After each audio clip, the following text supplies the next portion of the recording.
Sejam muito bem-vindos. Estamos hoje aqui no NUROF, que é o Núcleo Regional de Ofídeos, de Oftalmologia, né? Então, vim entrevistar essas duas pessoas maravilhosas aqui hoje. A Bruna, que é a da faculdade, e a Robes aqui. Eu sou médica veterinária, né? Mas eu sou meio diretora, meio coordenadora técnica aqui. Porque a nossa equipe de coordenação são 3 pessoas, todo mundo faz tudo. Então, é como se nós fôssemos coordenadores, todos, né?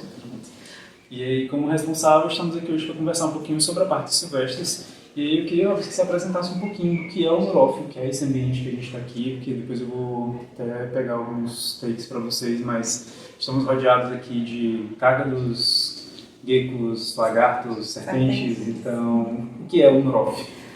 Bom, gente, boa tarde, obrigada pelo convite. Bom, o NUROF é o Núcleo Regional de Oftalmologia da UFC. É um núcleo que ele funciona como suporte de pesquisa e ensino da universidade. Não só da Universidade Federal do Ceará, mas ele dá suporte a cursos de graduação ligados a manejo de animais. Então, a gente aqui dá suporte tanto para graduação como para pós-graduação. Em especial aqui na UFC para pós-graduação de biodiversidade e de ecologia, são 2 pós-graduações. A gente recebe alunos de graduação de biologia, de medicina veterinária e de outros cursos, zootecnia, engenharia de pesca, cursos que lidam com animais, né, em geral. E aqui a gente tem pesquisa, tem a parte de ensino da parte da graduação, tem pesquisa da pós-graduação e tem capacitação técnica.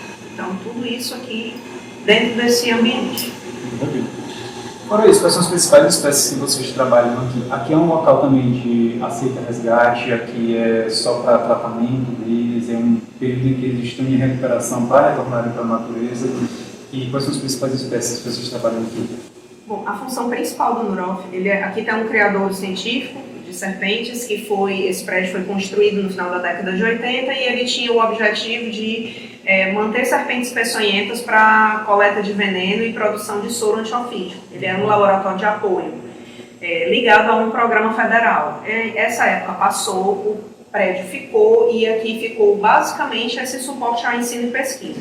Atualmente a gente tem principalmente espécies nativas aqui, serpentes, temos muitas jiboias, cascavéis, jararaca da caatinga, jararaca da serra, e outras serpentes não peçonhentas, como a corre-campo, a cobra verde, e também mais recentemente, a gente tem recebido alguns animais de tráfico, que eles são recebidos pela Polícia Federal, e o NUROF, aqui o diretor do NUROF funciona como um fiel depositário, a gente recebe esses animais para aproveitá-los na exposição e na divulgação científica, né? Essa parte de resgate de animais foi uma coisa que veio depois. Basicamente, o NUROF passou quase 20 anos sem funcionar com médico veterinário, tinha apenas os professores da área de biologia e os estagiários da biologia.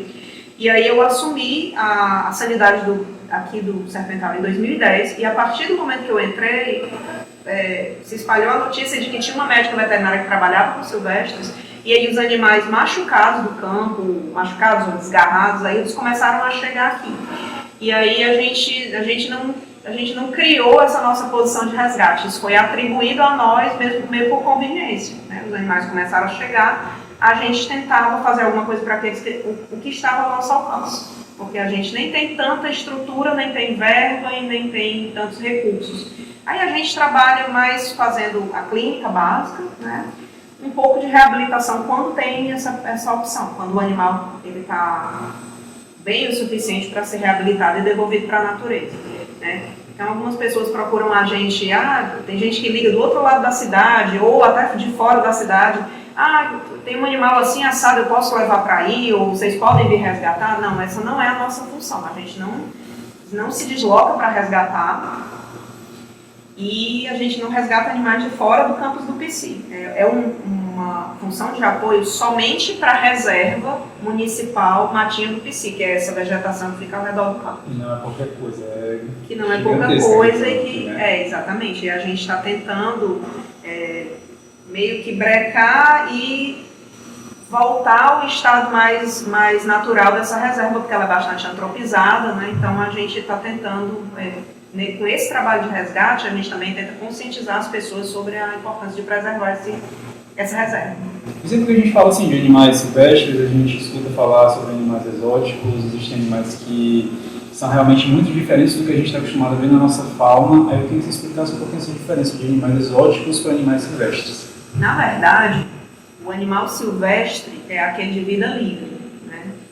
E aí, os silvestres, eles podem ser exóticos, que são de fora do país, né? Fora da nossa fauna original, e tem os nativos. Então, tem silvestres exóticos e silvestres nativos. Os nativos são os que a gente encontra nos fragmentos de mata da nossa região. E os exóticos, geralmente, são aqueles importados, né? Que estão caindo no gosto popular, porque são pets interessantes, eles estão vindo principalmente da América do Norte para serem criados aqui, como animal doméstico. Né? Como animal também da Austrália, não foi aqui, a gente estava conhecendo um pouco.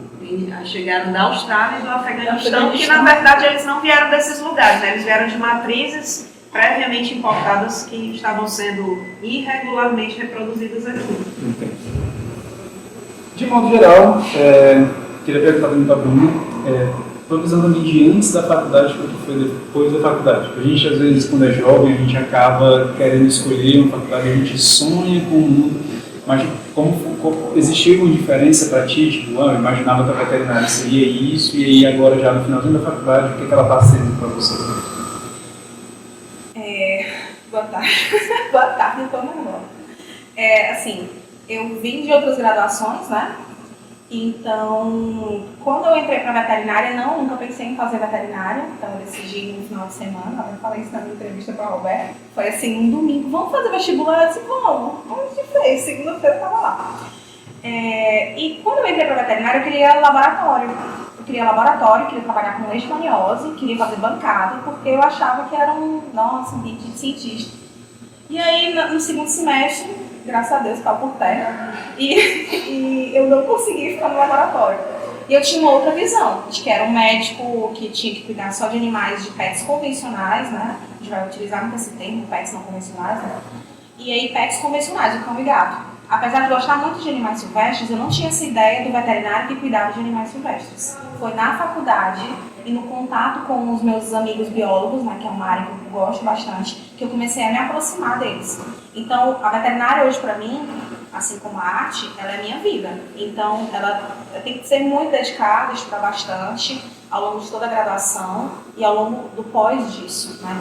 Principalmente nessa área de silvestres e exóticos, porque é uma área muito dinâmica e que precisa de muitas atualizações. No cão e gato, isso já está bem evoluído, né? No gato e separado o cão, né? Hoje nós temos essas duas clínicas, né? Mas nos silvestres e exóticos, isso ainda está, apesar de estar evoluindo, ainda está engatinhando. Então, se eu quiser excelência para os meus pacientes, eu preciso estar estudando constantemente. A maioria dos materiais que tem bons ainda são em inglês, né? Tem Sim. Essa dificuldade também, que é o obstáculo de você conseguir material do nosso idioma para você conseguir estudar. Sim, mas nós temos um grande destaque. Nós temos a maior coletânea, né, que fala sobre animais silvestres e alguns exóticos, comparados a outras literaturas ao redor do mundo, né, que é o Tratado de Animais Selvagens. E esse material ele é exclusivo, ele é brasileiro, né, construído, né, pelo professor Zalmi, pelo Cubas, e Professor Catão e professor Jean, que é uma referência internacional. Então, a gente está esperando aí, ansiosos, né, o terceiro volume do tratado, né, a nova atualização do tratado. Nós temos duas versões, né, eu tenho o prazer de ter essas duas versões, a versão mais antiga e essa segunda versão. Nós estamos esperando a terceira versão, que vai ser fantástico para a gente, porque é um grande compilado. E isso é referência internacional. As pessoas, os veterinários de fora, eles falam, nossa, você tem um grande compilado, você tem uma Bíblia, nós chamamos o tratado de Bíblia, né? Então, afinal, o Brasil é praticamente a maior biodiversidade do mundo, né? Então, tudo que é produzido aqui é completamente diferente do que vem de fora. E a gente se apoia muito na bibliografia internacional, porém a gente não consegue, tem coisas que a gente não consegue aplicar. Só o que é mais geral mesmo, o que é mais específico a gente não consegue. Até porque se você tiver uma mesma espécie que tem regiões diferentes, você tem também, às vezes, manejo diferente, porque a alimentação é diferente, o próprio animal está acostumado com uma forma diferente. E no nosso caso aqui, que a gente trabalha com répteis, os répteis são ectotérmicos, então, como eles são animais que são extremamente adaptados, ligados à sua realidade geográfica e climática, Não adianta a gente pegar uma lista de valores de referência de uma boa constrictor, né, de uma jiboia, que está lá nos Estados Unidos e uma boa constrictor que está aqui, porque esses valores de referência eles não funcionam. A gente passou por isso recentemente no trabalho que a gente fez aqui. A gente tentava jogar os valores na referência e nada combinava, né? Então a gente hoje em dia trabalha para montar os nossos próprios valores de referência aqui. O Neurof está começando a trabalhar bastante com anfíbios, que é um grupo de animais que é pouco trabalhado, né, que está na moda hoje em dia, está evoluindo bastante se trabalhar com anfíbios, e a gente está trabalhando nesse sentido também de montar os nossos valores de referência. Porque isso é muito importante ser falado, porque tudo que a gente usa, é sempre aquela ideia que o de fora é que é o bom, a gente tem que utilizar tudo de fora, o de fora que tem literatura. Não, a gente tem ótimas literaturas, temos exímios pesquisadores e a galera nova que está entrando no mercado. E aí a gente precisa de valores de referência dos nossos bichos. E aí, como é que a gente fala hoje no mercado pet, né? Se fala muito disso. Eu não gosto muito do termo, mas no Brasil pegou, né? Pets não convencionais. Então, mercado pet. E aí, eu posso trabalhar os valores de referência do meu animal. Eu tenho que utilizar de um animal exógeno, de um animal de fora, porque a gente usa por exemplo, a gente tem um bulário, né? Que a gente usa para as medicações, que ele é de animais exóticos. Mas é o que a gente tem à mão, acessível, para a gente ter valores de referência de doses, de tudo, entendeu? Então, e a gente não tem dos nossos animais. Então, como é que a gente para pensar hoje em mercado pet e a gente quer ter esse animal em casa, né, sob cuidados humanos e mantidos em cativeiro, zoológicos, em criadores, e a gente não tem os valores de referência para trabalhar com esse animal, para tratamento, para tudo. Então, isso também é uma nova gama aí que essa galera que está chegando mais nova, né, se aliando com os outros pesquisadores que já estão no mercado, para a gente tentar evoluir essa medicina. E a partir do momento que você quer ter um animal em casa, você também vai querer ter um veterinário capacitado para cuidar dele quando você precisar. Sim, então, é o ideal. É o necessário, né?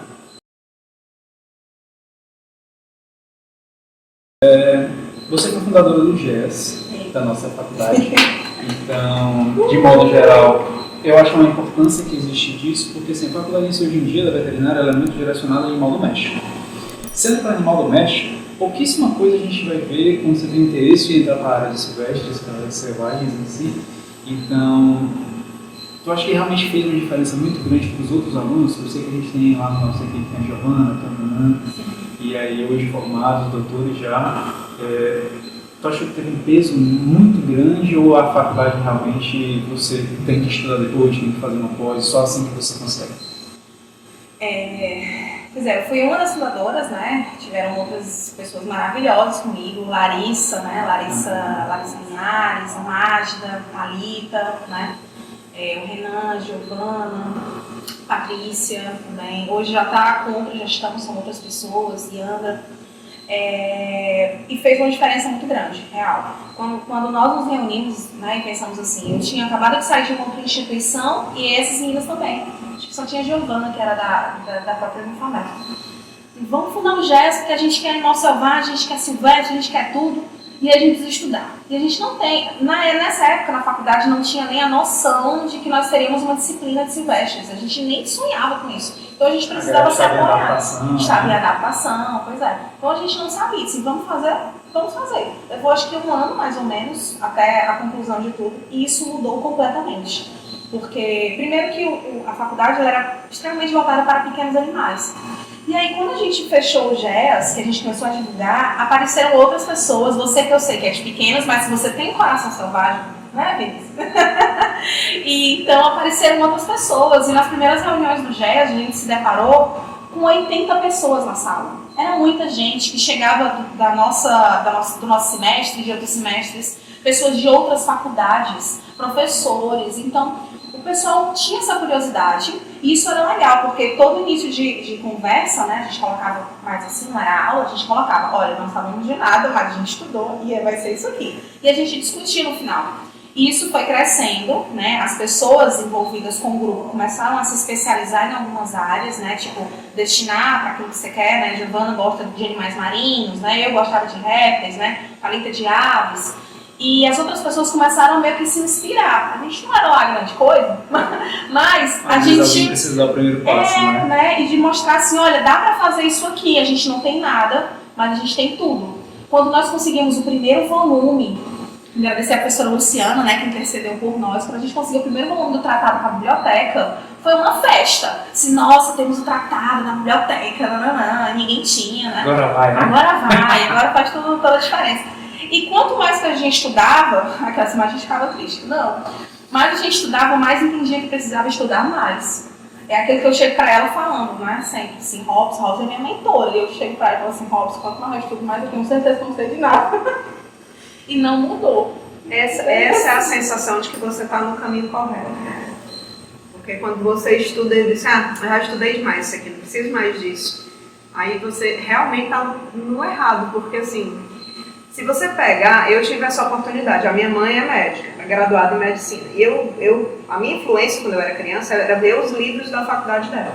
Se você vê o livro de imunologia que ela usou na faculdade, naquela época, sei lá, ela tem 45 anos de formada, o livrinho de imunologia que ela tinha naquela época, que era Farmaco e Imuno, um livro pequeno que devia ter umas 100 páginas, e você pega o livro de imunologia veterinária de hoje em dia, que é um palmo de grossura, você fica louco quando vai estudar o livro, e lá diz que é uma introdução, né?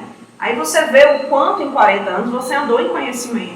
Isso é só um exemplo. A questão dos selvagens e silvestres é exatamente a mesma coisa, porque aqui, especificamente, só tem 15 anos que a gente tem GES. Mas, por exemplo, o primeiro GES do Brasil, que foi em São Paulo, na USP, né, ele deve ter no máximo 20 anos. E eles começaram fazendo simpósios pequenos também. Aí teve o professor Catão, a professora Matu, eles montaram o laboratório de patologia comparada, que trabalha especificamente com a parte de selvagens lá. E quando eles começaram, era uma salinha. E hoje em dia é um bloco inteiro de trabalho que já formou um bocado de gente. E esse bocado de gente que eles formaram em 20, 25 anos, foram os que participaram da organização do tratado. Todo mundo colaborou nos volumes. Então, é desse jeito que começa. Você diz assim, eu não fui grande coisa, mas você foi pioneiro na sua faculdade que não tinha nenhuma cadeira de silvestres. Então, se não fosse o seu primeiro passo, nem essa disciplina de silvestres não teria. Não teria essa quantidade de gente que está saindo interessada nessa área, que vão se especializar, vão sair daqui para se especializar e vão voltar para cá para poder formar os novos veterinários. Então, isso é importante, né? Todo primeiro passo que se dá, por menor que seja, ele é importante. Ele vai influenciar alguém, em pequeno ou em grande grau. Eu nunca achei que eu fosse influenciar ninguém. Hoje em dia eu vejo o peso que tem. Hoje em dia eu vejo o peso que tem, porque eu recebo tanta procura, né? Eu não consigo absorver aqui. Eu sozinha como médico veterinário, eu recebo muitos pedidos de estágio. E atualmente a gente não está podendo mais responder essa quantidade de estágio. Eu só estou recebendo aqui os alunos para o estágio obrigatório. E eu estou abrindo, eventualmente, para alunos de iniciação científica, que eles não vêm exatamente estagiar aqui, eles vêm direcionados para participar de uma pesquisa, onde eles vão produzir alguma coisa, né, um resumo para um congresso ou um artigo. Isso vai ajudar na formação deles, mas basicamente eles não são estagiários daqui, né? Se eles quiserem ficar para fazer o último semestre da faculdade aqui, eles vêm. Mas assim, a gente não tem como receber essas pessoas, mas eu vejo o quanto elas vêm. O quanto o NUROF virou uma referência. Então a gente trabalha muito na questão da divulgação científica e na formação, esse 1 ou 2 que entra aqui, eles viram multiplicadores do que eles têm aqui, né? A Bruna é um exemplo disso. Assim, desde que ela chegou, ela tem aumentado, assim, a busca pelo NUROF aumentou enormemente porque ela divulga muito o que ela faz aqui, né? E quando as pessoas vêm, parece muito bonito, muito romântico. É muito difícil. Eu estou tentando desde 2019. Exatamente. Desde 2019 que eu tento entrar no NUROF. Desde o primeiro curso. Cara, eu sei que tem algumas pessoas que já me procuraram, que vivem tristes, chorando, porque ela não me aceita, não perca essa esperança que um dia sua hora chega. É que ela sempre dizendo, ela desde 2019, quando conheceu o NUROF, ela conseguiu entrar na seleção do ano passado, que foi inclusive uma seleção assim, extraordinária, não ia existir essa seleção, né? Foi necessário. E até a gente traz essa questão do assunto, sobre a questão do acesso aos locais, porque a gente sabe que um estágio bem feito faz uma diferença grande na vida do estudante. E aí também eu queria aproveitar e estender essa pergunta para ti, que está na faculdade agora. Como é que foi o acesso aos estágios? Então, aquelas perguntas mais procuradas. O pessoal sempre pergunta a respeito de estágio. E a primeira coisa que eu falo é que não é fácil, mas não é fácil para nenhuma área. Tudo bem que de silvestre é um pouco mais complicado, né? Porque nós temos poucas clínicas, aqui mesmo nós temos 2 clínicas especializadas, né, em Fortaleza. A gente tem a Bicho do Mato e a Geração Silvestre. E novamente, vou voltar um pouquinho aqui, vou voltar lá para o ano de 2012, que na UES não tinha, na Universidade Estadual do Ceará não tinha disciplina de silvestres, e eu recebi aqui algumas pessoas que tinham muito interesse em silvestres. A doutora Thais Alencar, que eu não sei por onde ela anda, acho que ela está em Santa Catarina agora, beijo para ela, se ela ver isso daqui. A doutora Stephanie Pinheiro, e deixa eu ver quem foi a outra pessoa. Teve a doutora Duane, que eu acho que ela agora está em diagnóstico por imagem, e teve a doutora Jéssica, que hoje em dia é professora da FAMED. Então, elas estiveram aqui, né, procurando aumentar os conhecimentos. E hoje em dia a doutora Stephanie é dona da Geração Silvestre. Ela emplacou essa ideia de fazer uma clínica exclusiva para atendimento de silvestres. E ela conseguiu. Era uma coisa que era extremamente utópica quando ela decidiu fazer. Então, assim, você conhecendo essas histórias das pessoas, você vê que nada é impossível, mas que você tem que ter consistência no que você quer. Sim. E entender que, por exemplo, não é fácil, real, você conseguir o estágio, não é, mas em nenhuma área é. Então, apesar de eu ter logrado ao longo de toda a minha graduação a parte de silvestres e exóticos, né, principalmente a parte de conservação. Hoje eu estou no laboratório que também trabalha com conservação, né? Sou ligada ao projeto Caimã, que trabalha com conservação do jacaré de papo amarelo, né? Conheço alguns projetos de conservação, que foi uma área que começou a me puxar e eu acabei indo, né? Sou muito fã do bem-estar animal, Padaline, né? Padaline. E acabei sendo ligada a isso, de alguma forma. Mas no início, meu primeiro estágio foi com imagem, né? Então, lá no início, com imagem de cão e gato, eu fiquei assim, nossa, traumatizada, porque eu não enxergava nada, tinha acabado de pagar anatomia, não estava nem vendo essas coisas todas. Mas eu aprendi a conter. E aí, depois de imagem, eu participei de seleção, aí fui para a Quasis, passei quase 2 anos na Quasis, trabalhando com conservação também, né? O projeto Manati, de boi marinho. Foi por seleção mesmo. Enquanto isso, o que eu fazia para estar melhorando meu currículo? Material, produção científica, né? As pessoas acham que pelo fato delas não conseguirem entrar no estágio, eu vou ficar esperando a próxima seleção. Não para, né? Faz alguma coisa, participa de um simpósio, faz um relatinho de caso, uma revisão de literatura que está melhorando o seu currículo. Para uma próxima oportunidade, você tem um currículo que tenha ali minimamente embasado, né? A pessoa vai olhar, olha, ela não teve muitos estágios, mas ela produziu muito material literário na área dela. Então, isso, sempre que me pergunta a respeito de estágio, é uma dica que eu falo que funciona, entendeu? E quando você conhece as pessoas na área, isso melhora muito. Assim, olha, o QI, né? O que indica, né?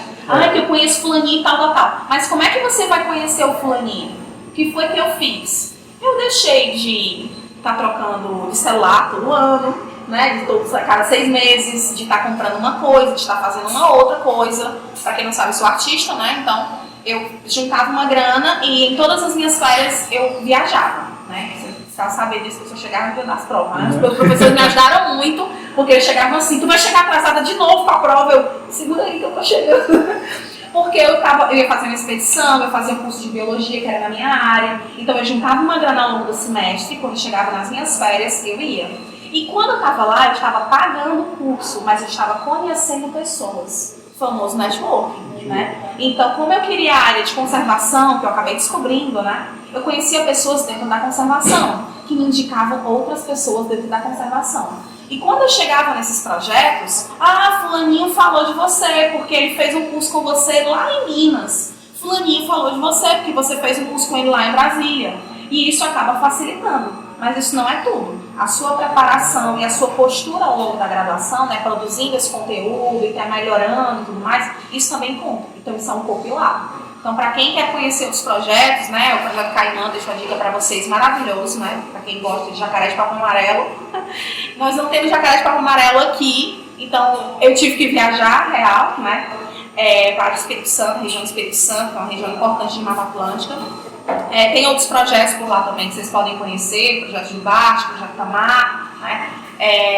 Então, assim, é você se deslocar do seu local e ir, mas pesquisar na sua região. Eu quero trabalhar com herpetologia, né? Com medicina herpetológica, medicina de répteis e anfíbios. No meu estado, na minha localização, onde é que eu posso trabalhar com isso? Aqui, no Nurof. Então é por isso que eu fiquei nessa peleja desde 2019 para tentar entrar aqui, mas eu me esforcei muito para entrar aqui. Entendeu? Então, às vezes a gente acha que é uma coisa muito distante, né? ah, é muito longe, mas pesquise na sua região, o que você consegue ter de acesso. Nós temos essas duas clínicas aqui, né, que a doutora Roberta falou, né. Temos a Aração Silvestre, que é um concurso de 3 veterinárias, né, a doutora Stephanie, a doutora Júlia e a doutora Renata, né, 3 mulheres porretas, que trabalham super bem com a medicina de animais silvestres e exóticos, né.